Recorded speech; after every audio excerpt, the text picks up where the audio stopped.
Hey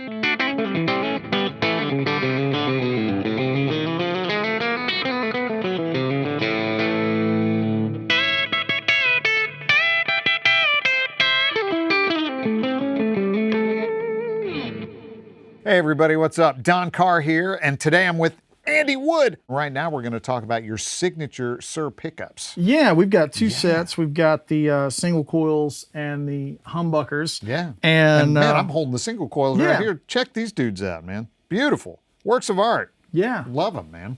The hot dogs and the hamburgers. Yeah. You know. I like it, man. It sounds like a good cookout to me, man. Yeah, it's the Grill Master set. Yeah, the Grill Master set. Yeah, you have a very interesting story about how these pickups came about, and it's really cool. John serves like Tele style pickups. He's like a classic rock nut. Yeah. Loves Tres Hombres and that kind of thing. And the standard series pickups have that like kind of fatter mid-range, like something I kind of, you know, Mike from Tom Petty and Heartbreakers. Like it's like that kind of curvature in the tone.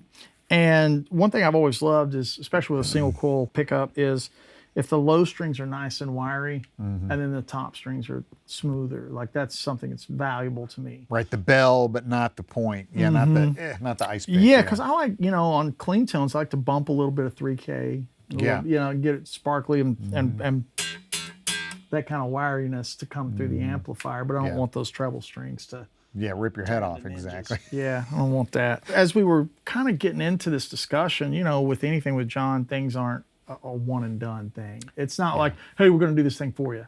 It's like, no, we're going to have a whole, you know, let it simmer kind of conversation. Yeah, and back so, and forth. Yeah, well, I feel like we started maybe like post-NAMM, and then I flew back out a couple of times to Lake Elsinore to do it. And one of the times was we were doing like the Pepsi challenge where you blind taste test it, right? Sure.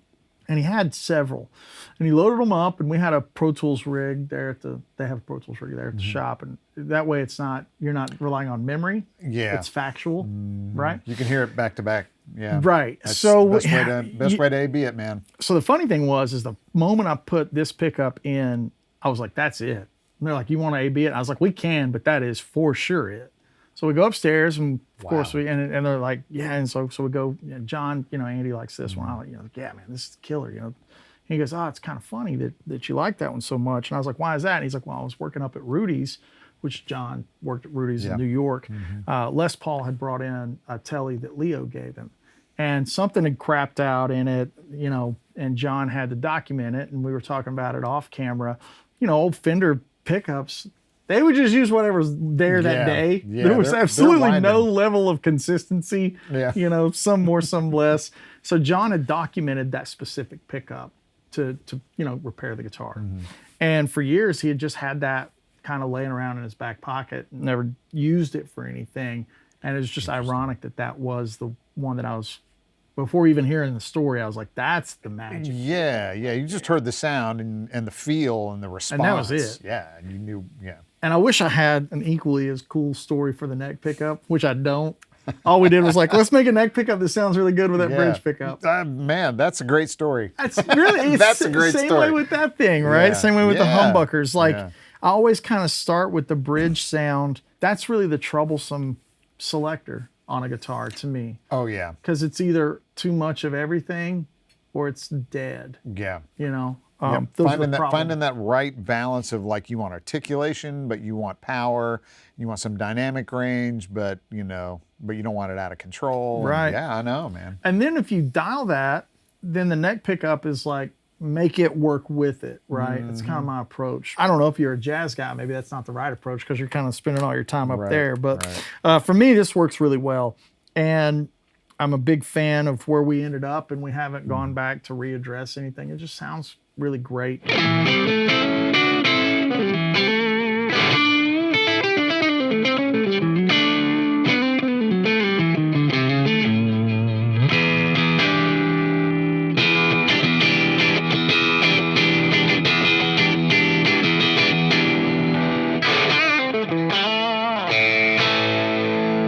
This guitar actually has the silent single coil system in it, which is great because these pickups are a little more on the vintage side. Yep. They're not super hot. There are some things that John and I had a lot of great conversations about the future items may show up. I mean, being a Tele guy, there's so many great pickups throughout the years, right? I know. Like I know so many great voicings, there's the man. Barden kind of Danny Gatney thing. Yeah. There's the Brent thing, which Oh, was the yeah. pickup cut in half with the 2 and the 5. There's like, it's just interesting that if you start dissecting the lineage of the Tele bridge pickup, like how many cool items. Oh, and it's like such a unique happened. animal anyway, man. Yeah, just the whole construction of it, everything. And it's completely so unique. unforgiving. It's a lot, you know. I every day I get on Instagram and doom scroll and see some 7-year-old ripping face on something. But in today's world, not to sound like an old man yelling at a cloud, but in today's world, there is software that is easily shareable. So if I build a preset, I can just email it to you and there's the signal chain, right? So now if we play the same guitar that has EMGs in it or a high output, something that's not really super dynamic, now the uniqueness of player to player kind of gets a little less defined from person to person that's using those shareable type of assets.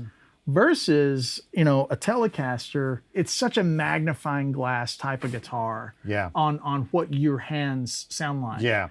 And so combine that with like how many flavors of bridge pickup and how far the EQs swing. Man, and what gauge string you use and how hard you pick. And that's the other thing, man. It's like the Tele pickup is so responsive to all that. It's really a responsive animal. It's just, and now you have this big hunk of metal that sits around it that's creating an additional magnetic field. Like if you really get into the minutia of the design, there's so many things that go into it. So it was, you know, it's something that I think we all kind of get to with our tone journeys. But for me, this was an interesting one just by the nature of the lore of the story and what my ear likes and how it sounds. And it's a really simple guitar, but boy, it sounds good. Man, it does the thing, man. It does the thing. It really does the thing, man. The humbuckers are equally amazing as well. And the whole split thing with your humbucker sounds killer, man. Yeah.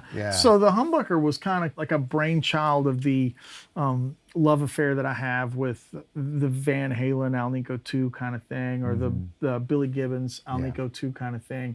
And with me, I have such an aggressive right hand. Like people don't realize that I pick really as hard as I do. Like I pick really hard.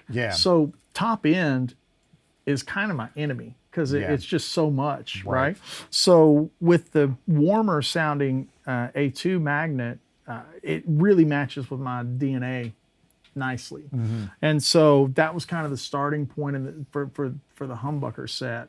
And, you know, lo and behold, we kind of get a neck pickup to match in, and it sounds great too. And it splits great, right? Like for the different split selections on that guitar, or for the series parallel, it's not so much that the bottom falls out of the Sure. It doesn't change the entire character of the instrument completely. It just gives you another flavor. Yeah, because a lot of times split pickups really are bad to me. It's not a thing that I like. Same here, man. They don't work because it radically changes the output and the sound and the EQ curve. Just like it's too much. And it becomes a lot of times those type of settings on guitars become real gimmicky and sales pitchy. Ironically, we're sitting here to sell stuff, but like the reality is like I don't ever feel like I'm having to do a spiel on these products because this is genuinely what I think works. And so it's not like, oh, well, and it can do this and it can do that. And by the way, it'll do your taxes and julienne your fries. Like it's not like that, like a ShamWow commercial or something. Like this is just stuff that's been tested on the road with God knows how many shows. And the evolution is just from doing, 10,000 gigs. Yeah, dude, you're a working guy that needs a tool. It's like, man, you don't want a hammer without a grip on it, you know? You know what I'm saying? And ironically, things that bothered me and solutions that I found with John and the team over there at Suhr, they're things that bother other players too. So I've, by Proxima or whatever you want to call it, like I've solved somebody else's issues, whether it be like the hill joint or noisy pickups or the flat radius and exactly, man. And but just getting the right tone, man. Getting the right tone. And that's you were doing it, my friend.